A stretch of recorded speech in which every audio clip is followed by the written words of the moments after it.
નમસ્કાર વિદ્યાર્થી મિત્રો, હું શ્રી સુરતી આપ સર્વનું તમારી પોતાની યુટ્યુબ ચેનલ ઓશન કોચિંગ ક્લાસીસમાં હાર્દિક સ્વાગત કરું છું. વિદ્યાર્થી મિત્રો, તમે જેની ખૂબ આતુરતાપૂર્વક રાહ જોઈ રહ્યા છો એવું 2024ના વર્ષનું જે કાલે અસાઇનમેન્ટ બુક છે વાણિજ્ય પરવાની ધોરણ 12ની, એ સરસ મજાની તમારા માટે નવા રૂપ, રંગ અને ડિઝાઇન સાથે આવી ચૂકી છે. અને એ પણ વિદ્યાર્થી મિત્રો અલગ અલગ વિષયના 6 પ્રેક્ટિસ પેપરો સાથે તમારા માટે આવી ચૂકી છે. એટલે હવે વિદ્યાર્થી મિત્રો તમારે બોર્ડની એક્ઝામમાં તૈયારી કરવા માટે તમને ક્યાંય કોઈ તકલીફ ઊભી થવાની નથી. એટલે તમે નિશ્ચિંત થઈને હવે તમે તમારી તૈયારીના આખરી ઓપ આપી શકો છો. વિદ્યાર્થી મિત્રો, આજના આ વિડીયોની અંદર આપણે ધોરણ 12 વિષય ગુજરાતી જેનું પ્રશ્નપત્ર નંબર 4 જેનો વિભાગ ડી ની સંપૂર્ણ સચોટ સોલ્યુશન આજના આ વિડીયોની અંદર આપણે મેળવવાના છે. એ પહેલા વિદ્યાર્થી મિત્રો, તમે તમારો જે અતૂટ વિશ્વાસ જે નવનીત પબ્લિકેશન ઉપર જાળવી રાખ્યો છે, એ જ તમારા અતૂટ વિશ્વાસને સામેથી જાળવી રાખવાનું કામ એ નવનીત દ્વારા પણ કરવામાં આવી રહ્યું છે. 2024ના વર્ષની બોર્ડની પરીક્ષા માટે જે ખાસ અગત્યનું કહી શકાય, મહત્વનું કહી શકાય એવું ગાલા અસાઇનમેન્ટ બુક 2024ના વર્ષનું ધોરણ 12નું એ તમારા માટે આવી ચૂક્યું છે. અને એ પણ દર વર્ષની જેમ વિદ્યાર્થી મિત્રો આ વર્ષે પણ એક સરસ મજાના નવીન નજરાના સાથે તમારા માટે આવ્યું છે. અને એ નવીન નજરાનું છે વિદ્યાર્થી મિત્રો સ્માર્ટ ડિઝીબુક નામની એપ્લિકેશન સ્વરૂપમાં. એની સાથે તમને પ્રાપ્ત થશે ફ્રી ઓનલાઈન આન્સર કી. ધોરણ 12ના અસાઇનમેન્ટ બુક મેળવવા માટેની જે લિંક છે એ તમને નીચે ડિસ્ક્રિપ્શનમાં આપવામાં આવેલી છે, અથવા સ્ક્રીન ઉપર દર્શાવેલ જે નવનીતની વેબસાઇટ છે એના માધ્યમ દ્વારા પણ તમે બિલકુલ સરળતાથી વિદ્યાર્થી મિત્રો ધોરણ 12નું વાણિજ્ય પ્રવાહનું અસાઇનમેન્ટ બુક તમે મેળવી શકો છો. તમે 2024ના વર્ષનું જે કાલે અસાઇનમેન્ટ બુક છે વાણિજ્ય પ્રવાહનું ધોરણ 12નું એ તમે સ્ક્રીન ઉપર જોઈ શકો છો, જે અલગ અલગ 6 પ્રેક્ટિસ પેપરો સાથે તમારા માટે આવ્યું છે. 2024ના વર્ષનું જે કાલે અસાઇનમેન્ટ બુક ખરીદવાની કિંમત છે માત્ર અને માત્ર 300 રૂપિયા નક્કી કરવામાં આવી છે. તો વિદ્યાર્થી મિત્રો તમે એ 300 રૂપિયાની અંદર તમે 2024ના વર્ષનું કાલે અસાઇનમેન્ટ બુક વાણિજ્ય પ્રવાહનું ધોરણ 12નું બિલકુલ સરળતાથી તમે મેળવી શકો છો. તમારા નજીકના દરેક બુક સેલરને ત્યાંથી તમે એ મેળવી શકો છો. વિદ્યાર્થી મિત્રો, 2024ના વર્ષનું જે કાલે અસાઇનમેન્ટ બુક છે એનું આ મુખપૃષ્ઠ છે. આ મુખપૃષ્ઠને તમે પાછળની તરફ ફેરવશો એટલે તમને કંઈક આ પ્રકારની માહિતી તમને રહેલી જોવા મળશે. ત્યાં આગળ વિદ્યાર્થી મિત્રો તમને અહીં આગળ દર્શાવેલ એક બારકોડ તમને જોવા મળશે, એટલે કે QR કોડ તમને રહેલો જોવા મળશે. આ QR કોડને તમારે શું કોણ છે, તમારી પાસે રહેલા મોબાઈલની મદદથી તમારે આ QR કોડને સ્કેન કરવાનો છે.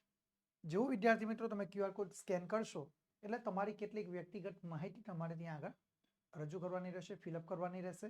એ તમારી વ્યક્તિગત માહિતી તમે ફિલઅપ કરશો એટલે તમને વિદ્યાર્થી મિત્રો ત્યાં આગળ એક એક્સેસ કોડ એન્ટર કરવાનું કહેવામાં આવશે. ત્યાં આગળ તમને અહીં દર્શાવેલો જે આ એક્સેસ કોડ છે, આ એક્સેસ કોડ તમારે ત્યાં આગળ એન્ટર કરવાનો રહેશે.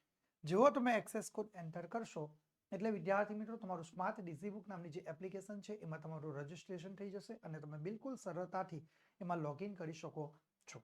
અને તમે લોગિન કરીને તમે સરળતાથી સ્માર્ટ ડિઝીબુક નામની એપ્લિકેશનનો ઉપયોગ કરી શકો છો.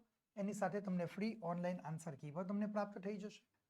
એપ્લિકેશન ડાઉનલોડ કરવા માટેની જે લિંક છે એ વિદ્યાર્થી મિત્રો તમને નીચે ડિસ્ક્રિપ્શનમાં આપવામાં આવી છે, અથવા સ્ક્રીન ઉપર દર્શાવેલ જે નવનીતની વેબસાઇટ છે એ નવનીતની વેબસાઇટના માધ્યમ દ્વારા પણ તમે બિલકુલ સરળતાથી એ કામ તમે આ સ્માર્ટ ડિઝીબુક નામની એપ્લિકેશન તમે ડાઉનલોડ કરી શકો છો.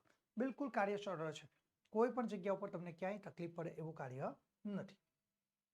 તો વિદ્યાર્થી મિત્રો આપણે વધુ સમય ન લેતા આપણો અભ્યાસ આગળ વધારીએ છીએ. જોઈએ તો શરૂ કરીએ ધોરણ 12 ગાલા અસાઇનમેન્ટ બુક 2024ના વર્ષનું. વિદ્યાર્થી મિત્રો તમારા માટે વિભાગ ડી એટલે કે અર્થગ્રહણ વિભાગ તમારા માટે એ રહેલો છે. કયો વિભાગ? અર્થગ્રહણ વિભાગ એ તમારા માટે રહેલો જોવા મળશે.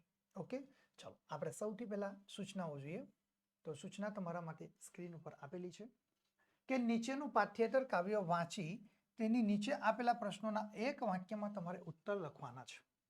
ઓકે, પ્રત્યેકનો તમને વિદ્યાર્થી મિત્રો 1 ગુણ મળવાપાત્ર થશે અને કુલ 5 પ્રશ્નો પૂછાશે જેના તમને કુલ 5 ગુણ મળવાપાત્ર થશે.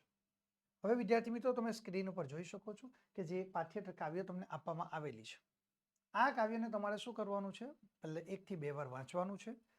વાંચ્યા પછી એ જે કાવ્ય છે એમાં મુશ્કેલી ભરેલા શબ્દો જણાય ત્યાં આગળ તમે અંડરલાઈન કરો પેન્સિલથી અને ત્યાં આગળ એનો અર્થ લખી લો અને ત્યાર પછી વિદ્યાર્થી મિત્રો તમે જવાબ લખવાનો પ્રયત્ન કરી શકો છો. તો આપણે જોઈએ કાવ્ય. ઘર તમે કોને કહો છો? ઘર તમે કોને કહો છો? પહેલે જ કાવ્યની અંદર સરસ મજાનો પ્રશ્ન પૂછીને આપણને શરૂઆત કરી છે કે ભાઈ જે જગ્યા ઉપર જ્યાં ટપાલ પત્ર લાવે, શોધતા વર્ણ શોધતા મિત્રો અને મહેમાન જ્યાં આવી ચડે, ક્યારેક તો આવી પડે, જેનું બધાને એ ઠામ ઠેકાણું તમે આપી શકો, તેને તમે શું ઘર કહો છો? તો પછી જ્યાં જ્યાં તમે પગથી ઉતારીને પગરખા, બાર ટોપીનોએ માથેથી ઉતારીને અને હાથ બે પલોણા કરીને હાસ કહો ત્યારે, જ્યાં સર્વના મુખ જોઈ તમને સહેજમાં જ એ તમે મલકી ઉઠે, ત્યાં ત્યાં બધે કહો શું તમારે ઘર નથી? તો ઘર તમે કોને કહો છો? આ સરસ મજાનું કાવ્ય આપણી સામે એ નિરંજન ભગત દ્વારા એ રજૂ કરવામાં આવ્યું છે. ઓકે, તો નિરંજન ભગતના આ કાવ્યનો અર્થ અહીંયા આગળ જે પ્રશ્નો છે, એ કાવ્યો ઉપરથી પ્રશ્નોત્તરી થઈ છે, એ પ્રશ્નોના જવાબ આપણે લખવાનો પ્રયત્ન કરીશું. તો જોઈએ વિદ્યાર્થી મિત્રો આપણે આગળ પ્રશ્ન. તો પ્રશ્નો તમારા માટે સૂચના સ્વરૂપે આવી ગયા છે. 71 નંબરનો પ્રશ્ન જોઈએ કે સામાન્ય રીતે ઘર તમે કોને કહેવાય છે? સામાન્ય રીતે ઘર કોને કહેવાય? તો આપણે ભાઈ જવાબ લખી શકીએ કે ભાઈ જ્યાં ટપાલી એ પત્ર લાવે છે, મિત્રો અને મહેમાનો આવે, જેનું સરનામું તમે બધાને આપી શકો, તેને સામાન્ય રીતે આપણે ઘર કહેવાય છે. તેને આપણે સામાન્ય રીતે શું કહીએ છીએ? ઘર કહીએ છીએ અથવા ઘર કહીએ છીએ. ઓકે, ચાલો આગળ જોઈએ વિદ્યાર્થી મિત્રો 72 નંબરનો પ્રશ્ન. કવિની માન્યતા પ્રમાણે કોને સાચું ઘર કહેવાય? કવિની માન્યતા પ્રમાણે તમે કોને સાચું ઘર કહેશો? તો આપણે જવાબ લખી શકીએ કે કવિની માન્યતા પ્રમાણે જે સ્થળે આપણે હાથ એ આપણે પોરા કહીને કહેતા હોય કે હાસ કે એકદમ નિરાંત, બરાબર, ત્યારે કે જે સ્થળે કવિની માન્યતા પ્રમાણે જે સ્થળે હાસનો અનુભવ થાય તેને આપણે સાચું ઘર કહીએ છીએ. કોને કહીએ? કવિની માન્યતા પ્રમાણે જે સ્થળે હાસનો અનુભવ થાય તેને સાચું ઘર કહીએ છીએ. ઓકે, ચલો 73 નંબરનો પ્રશ્ન જુઓ કે ઘરમાં તમે કયો ભાર ઉતારો છો અને શા માટે? કયો ભાર ઉતારો છો અને શા માટે? તો આપણે જવાબ લખી શકીએ કે ભાઈ ઘરમાં ટોપીનો અને બહારની જવાબદારીઓનો ભાર ઉતારીએ છીએ. શાનો ભાર ઉતારીએ છીએ? ઘરમાં આપણે ટોપી પહેરેલી ટોપી ઉતારી અને બહારની જે જવાબદારી છે એ જવાબદારીનો ભાર ઉતારીએ છીએ. કારણ કે ઘરમાં આપણને હાસ એટલે કે શાંતિનો અનુભવ થાય છે. કારણ કે ઘરમાં આપણને હાસ શાંતિનો અનુભવ થાય છે એટલે આપણે એ ભાર ઉતારીએ છીએ. ચલો 74 નંબરનો પ્રશ્ન આગળ જોઈએ વિદ્યાર્થી મિત્રો, તમારા માટે સ્ક્રીન ઉપર છે.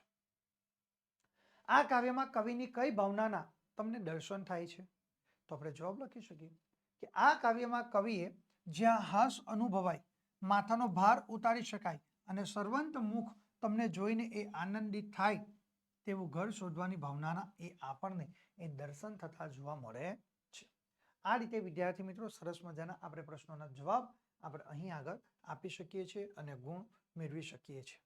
ઓકે, ચાલો છેલ્લે 75 નંબરનો પ્રશ્ન કે ભાઈ આ કાવ્યને તમારે યોગ્ય શીર્ષક આપવાનું છે.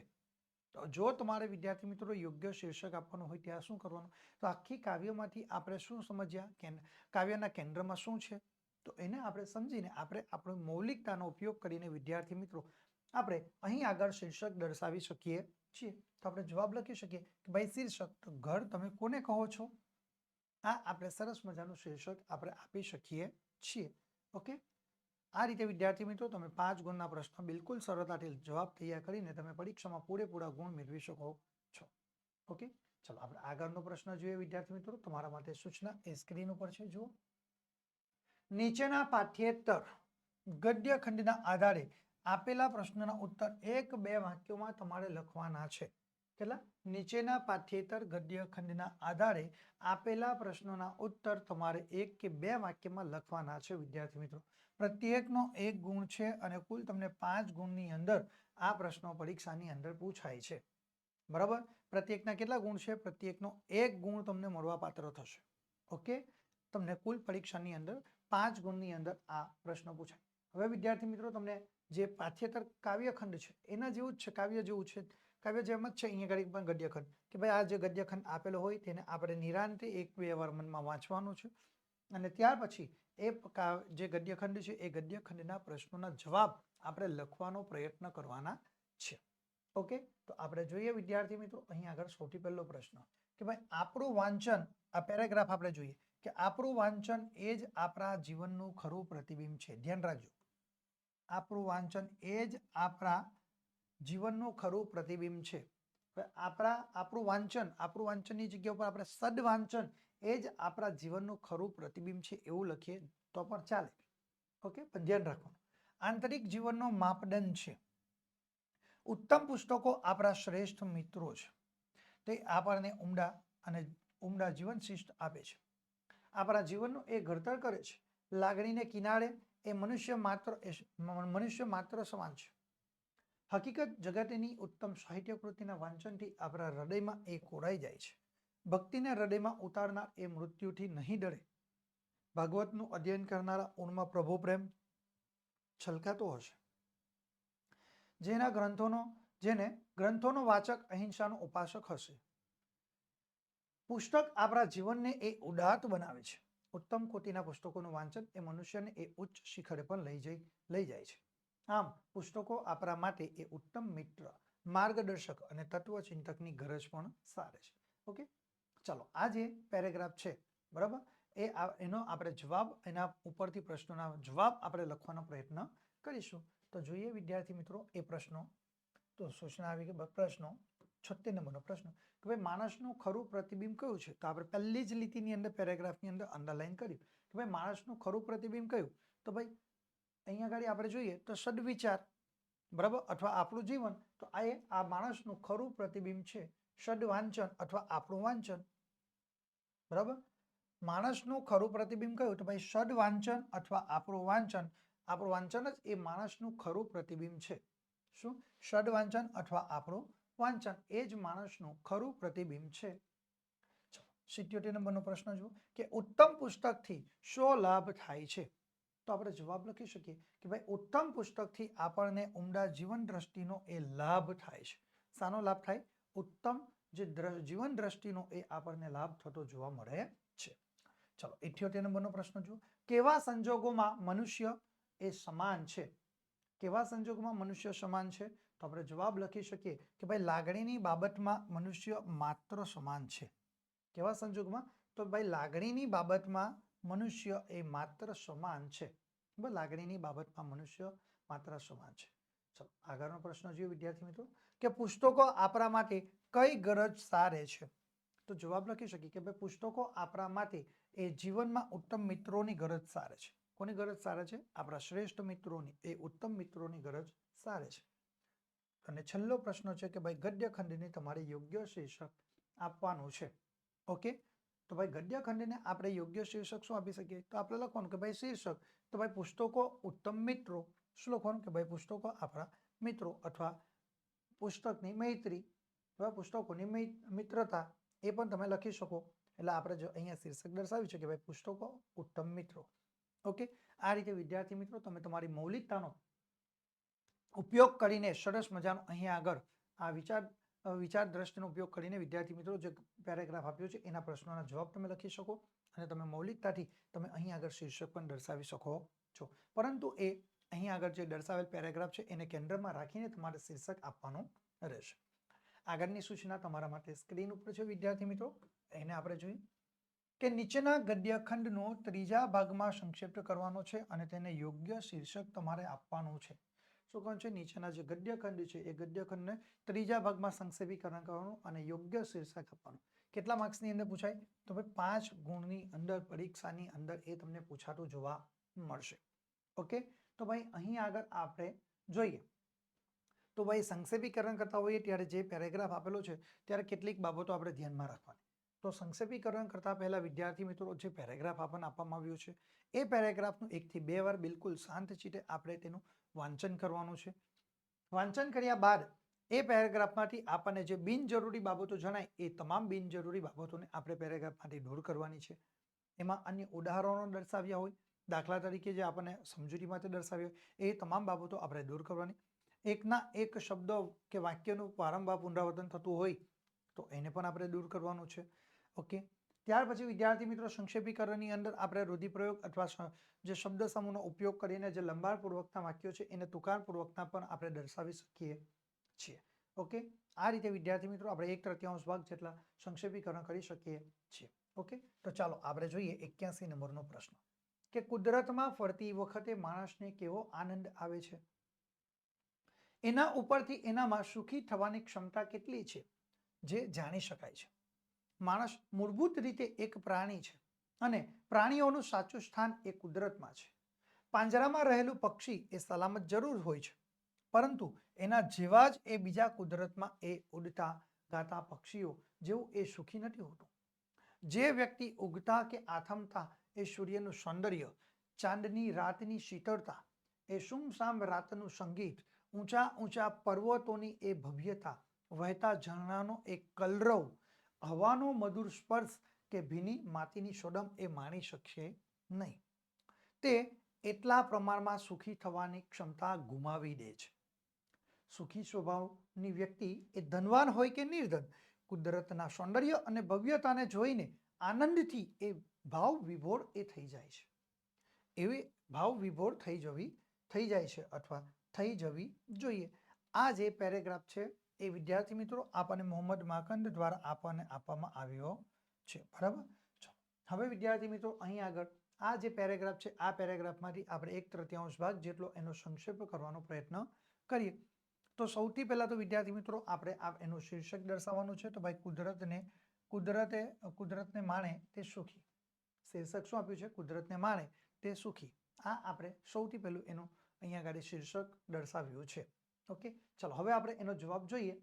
બરાબર. તો ભાઈ કુદરતને માણે તે સુખી, આ તેનું શીર્ષક થઈ ગયું. ચલો હવે આપણે જોઈએ કે અન્ય પ્રાણીઓની જેમ માણસનું ખરું સ્થાન પણ એ કુદરતમાં જ રહેલું છે. જે અન્ય પશુ પક્ષી પ્રાણીઓ છે એ લોકોની જેમ મનુષ્યનું ખરું સ્થાન એ ક્યાં છે? એ પણ કુદરતમાં જ છે. ઓકે, જે માણસ કુદરતી તત્વોના સૌંદર્ય, શીતળતા, સંગીત અને ભીની માટીની સોડમને માણી શકતો નથી, તે સુખી થવાની ક્ષમતાને ગુમાવી બેસે છે. શું કહ્યું છે કે કેટલું સરસ કહ્યું. જે માણસ આ કુદરતી તત્વો છે જેમ કે સૌંદર્ય, શીતળતા, ચંદ્રની સૌંદર્ય, શીતળતા, સંગીત અને ભીની માટીની સોડમ, એનો શ્વાસ એ માણી શકતો નથી, તે સુખી થવાની ક્ષમતાને ગુમાવી દે છે. કુદરતના સૌંદર્ય અને ભવ્યતાને માણી શકનાર વ્યક્તિ જ એ સાચા અર્થમાં સુખી ગણાય, ભલે તે ધનિક હોય કે નિર્ધન હોય. આ રીતે આપણે સરસ મજાનો 1/3 ભાગ જેટલો સંક્ષેપ કરીને આપણે પરીક્ષામાં પૂરા ગુણ મેળવી શકીએ છીએ. ઓકે, ચલો આ રીતે વિદ્યાર્થી મિત્રો તમારે જવાબ લખવાનો અને પરીક્ષામાં એ તમે વધુમાં વધુ ગુણ સરળતાથી મેળવી શકો છો. ચલો આપણે આગળ જોઈએ વિદ્યાર્થી મિત્રો. અહીં આગળ તમારા માટે નવી સૂચના છે. નીચેના ગદ્યખંડને હવે જો સૂચના શું છે? નીચેના ગદ્યખંડને કાર કથન રીતિ પ્રમાણે વિચાર વિકાસના ક્રમમાં ગોઠવીને ફરીથી લખવાનું. જે કાર કથન રીતિ પ્રમાણે વિચાર વિકાસનો ક્રમ જળવાયો નથી, જે આગળ પાછળ થઈ ગયો છે, જેને કાર કથન રીતિ પ્રમાણે વિચાર વિકાસના ક્રમમાં આપણે ગોઠવવાનું અને ફરીથી પાછળ લખવાનું. પરીક્ષાની અંદર વિદ્યાર્થી મિત્રો આ તમને 5 ગુણની અંદર પૂછાય છે. કેટલા? પરીક્ષામાં તમને 5 ગુણની અંદર આ કાર કથન રીતિ પ્રમાણે વિચાર વિકાસના ક્રમમાં ગોઠવવાનું પરીક્ષામાં પૂછાય છે. તો જોઈએ આપણે 82 નંબરનો પ્રશ્ન. ઓકે, તો જોઈએ આપણા બધા પ્રયત્નો અને પૈસા એ સાર્થક થયા. ક્ષમતા અને બંધુતાના પથદર્શક. બરાબર, ક્ષમતા બંધુતાના પથદર્શક. બરાબર, ડોક્ટર બાબા સાહેબ આંબેડકર વિશેની વાત છે. બરાબર, મહારાજા સયાજીરાવ ગાયકવાડની અહીંયા આગળ વાત છે. ઓકે, તો આપણે જોઈએ આપણા બધા પ્રયત્નો અને પૈસા સાર્થક થયા. તો ભાઈ મહારાજા સયાજીરાવ જે ગાયકવાડ છે એ પોતે પોતાની રાણીને આ વાક્ય કહી રહ્યા છે. ઓકે, એટલે આપણને યાદ હોવું જોઈએ કે ભાઈ ક્ષમતા બંધુ અને તેના પથદર્શક. બરાબર, એ આપણે જોઈએ. એના આ પેરેગ્રાફ આપણી સામે છે. તો આપણે પેરેગ્રાફ જોઈએ કે આપણા બધા પ્રયત્નો અને પૈસા સાર્થક થયા. એમની આંખોમાં આનંદના આંસુ હતા. પરિષદમાંથી પોતાના નિવાસ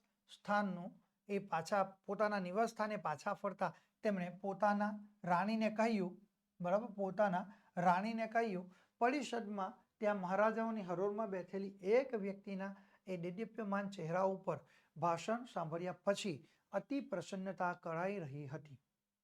આજે એક મહાન કાર્યથી મળેલી સફળતા જોઈને અને પ્રાપ્ત થયેલા યશથી એ આનંદ થયો. એ મહારાજ ગુજરાતના હતા. બ્રિટનમાં એનો બંગલો પણ હતો. બ્રિટનમાં એનો બંગલો પણ હતો.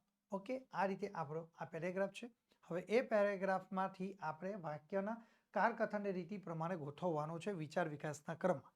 તો જોઈએ વિદ્યાર્થી મિત્રો, આપણે સૌથી પહેલું અહીંયા આગળ વાક્ય લખી શકીએ કે ભાઈ પરિષદમાં ત્યાં મહારાજાઓની હરોળમાં, અહીંયાથી લખવાનું, પરિષદમાં ત્યાં મહારાજાઓની હરોળમાં બેઠેલી એક વ્યક્તિના દેદીપ્યમાન ચહેરા પર ભાષા સાંભળ્યા પછી અતિ પ્રસન્નતા કરાઈ રહી હતી. ઓકે, અહીંયા સુધીનું આ આપણું પહેલું વાક્ય તૈયાર થઈ જશે. ઓકે, જવાબ તૈયાર કે પરિષદમાં ત્યાં મહારાજાઓની હરોળમાં બેઠેલી એક વ્યક્તિના દેદીપ્યમાન ચહેરા ઉપર ભાષા સાંભળ્યા પછી અતિ પ્રસન્નતા કરાઈ રહી હતી. ઓકે, ચાલો ત્યાર પછી આપણે જોઈએ તો અહીંયા આગળ બીજું વાક્ય કે ભાઈ એમની આંખોમાં આનંદના આંસુ હતા. આ બીજું વાક્ય આપણું તૈયાર થઈ ગયું. તો જો અહીંયા આગળ એમની આંખોમાં આનંદના આંસુ હતા. ઓકે, તૈયાર થઈ ગયું. ચલો ત્યાર પછી આપણે ત્રીજું વાક્ય જોઈએ કે એ બ્રિટનના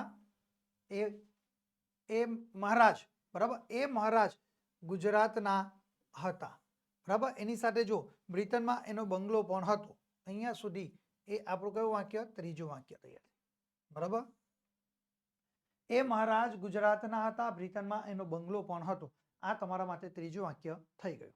બરાબર, ત્યાર પછી આપણે ચોથું વાક્ય જોઈએ કે ભાઈ પરિષદમાંથી, અહીંયાથી જો પરિષદમાંથી પોતાના નિવાસસ્થાને પાછા ફરતા તેમણે પોતાના રાણીને કહ્યું.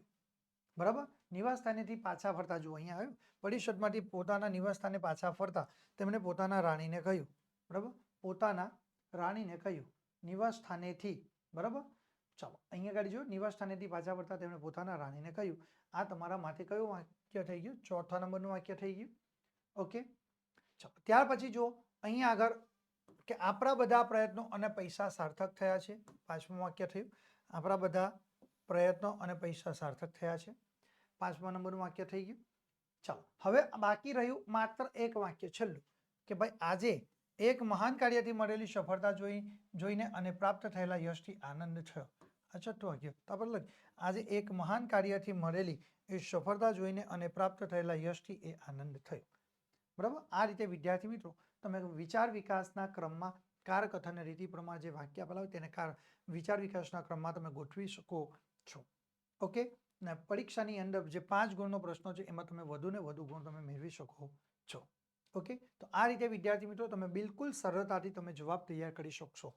ઓકે, ચલો આપણે આગળ જોઈએ વિદ્યાર્થી મિત્રો. તો વિદ્યાર્થી મિત્રો આજના આ વિડીયોની અંદર આપણે ધોરણ 12 વિષય ગુજરાતી 2024ના વર્ષનું ગાલા અસાઇનમેન્ટ બુક જે આવી ચૂક્યું છે એના તમામ વિષયના આપણે સંપૂર્ણ અને સચોટ સોલ્યુશન મેળવી રહ્યા છે. વિદ્યાર્થી મિત્રો તમને એવો વિચાર આવતો હશે કે સર આ તમામ વિષયના તમામ પ્રશ્નપત્રોની આ ગાલા અસાઇનમેન્ટ બુક છે એના સોલ્યુશન અમને પ્રાપ્ત થઈ જાય, તમે બિલકુલ સરળતાથી તૈયારી કરી શકીએ. તો હા, ચોક્કસપણે વિદ્યાર્થી મિત્રો તમને આ ગાલા અસાઇનમેન્ટ બુકના તમામ વિષયના તમામ પ્રશ્નપત્રોના સોલ્યુશન્સ તમે સરળતાથી મેળવી શકો છો. ઓકે વિદ્યાર્થી મિત્રો, તમે 2024ના વર્ષના જે ગાલા અસાઇનમેન્ટ બુક છે એના તમામ વિષયના તમામ પ્રશ્નપત્રોના સંપૂર્ણ જે પ્રશ્નપત્રો છે એના તમામ વિષયના તમે તમામ પ્રશ્નપત્રોના સંપૂર્ણ અને સચોટ સોલ્યુશન મેળવી શકો છો. એના માટે તમારે વિદ્યાર્થી મિત્રો અત્યારે જ અમારા મોબાઈલ નંબરનો સંપર્ક કરવાનો રહેશે. અમારો મોબાઈલ નંબર છે 7046 22 22 54 નંબર ઉપર સંપર્ક કરીને વિદ્યાર્થી મિત્રો તમે તમામ વિષયના તમામ પ્રશ્નપત્રના સોલ્યુશનની PDF ફાઇલ બિલકુલ સરળતાથી તમે મેળવી શકો છો. જેની અંદર તમને એકાઉન્ટ વિષય, state, BA, economics, SPCC, Gujarati અને અંગ્રેજી આ 7 વિષયોના તમને તમામ વિષયના પ્રશ્નપત્રોના સોલ્યુશન્સ તમને સરળતાથી મેળવી શકો. અથવા વિદ્યાર્થી મિત્રો તમે તમારા મોબાઈલના પ્લે સ્ટોરમાં જઈને ઓશન કોચિંગ ક્લાસીસની એપ્લિકેશન દ્વારા પણ બિલકુલ સરળતાથી તમે આ ગાલા અસાઇનમેન્ટ બુકના તમામ વિષયના સોલ્યુશન્સ તમે મેળવી શકો છો. તો વિદ્યાર્થી મિત્રો હવે તમારે નિશ્ચિંત થઈને તમારી તૈયારી શરૂ કરવાની રહેશે. જે વિદ્યાર્થી મિત્રો બોર્ડની પરીક્ષામાં પોતે A1નો ટાર્ગેટ લઈને બેઠા છે ને એવા તમામ વિદ્યાર્થીઓ માટે ગાલા અસાઇનમેન્ટ બુકના જે સોલ્યુશન્સ એ વરદાનરૂપ સાબિત થવાના છે. કારણ કે વિદ્યાર્થી મિત્રો તમારે બિલકુલ તૈયારી, તમારે કોઈ જગ્યાથી પ્રશ્નો શોધવા નહીં પડે, તમારે તૈયારી જ માત્ર કરવાની છે અને તમે તમારા તૈયારી કરવા માટેનો જે સમય છે એ તમારો ત્યાં આગળ બચી જશે. અને તમે વધુ વાંચન કરી શકો છો અને તમે સારામાં સારો સ્કોર તમે કવર કરીને તમે A1 નો જે તમારો ટાર્ગેટ છે, જે લક્ષ્યો છે, એને તમે એચીવ કરી શકો છો.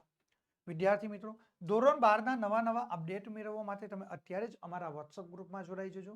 કોર્સને લગતી વધુ માહિતી મેળવવા માટે અત્યારે જ સ્ક્રીન ઉપર દર્શાવેલ મોબાઈલ નંબરનો તમે સંપર્ક કરી શકો છો. અમારો મોબાઈલ નંબર છે 7046 22 22 54 નંબરનો તમે સંપર્ક કરીને વિદ્યાર્થી મિત્રો તમે વધુને વધુ માહિતી મેળવી શકો છો. વિદ્યાર્થી મિત્રો, આજના આ વિડીયોની અંદર આપણે ધોરણ 12 વિષય ગુજરાતી જેનો પ્રશ્નપત્ર નંબર 4 જેનો વિભાગ ડી એટલે કે અર્થગ્રહણ વિભાગનું સંપૂર્ણ અને સચોટ સોલ્યુશન મેળવી ચૂક્યા છે. આગળના વિડીયોમાં આપણે ફરી પાછા મળીશું એક નવા વિભાગ સાથે એટલે કે પ્રશ્નપત્ર નંબર 4 જેનો વિભાગ ઈના સંપૂર્ણ અને સચોટ સોલ્યુશન સાથે ફરી પાછા મળીશું. ત્યાં સુધી હું આપ સર્વની રજા લઉં છું. થેન્ક યુ વિદ્યાર્થી મિત્રો.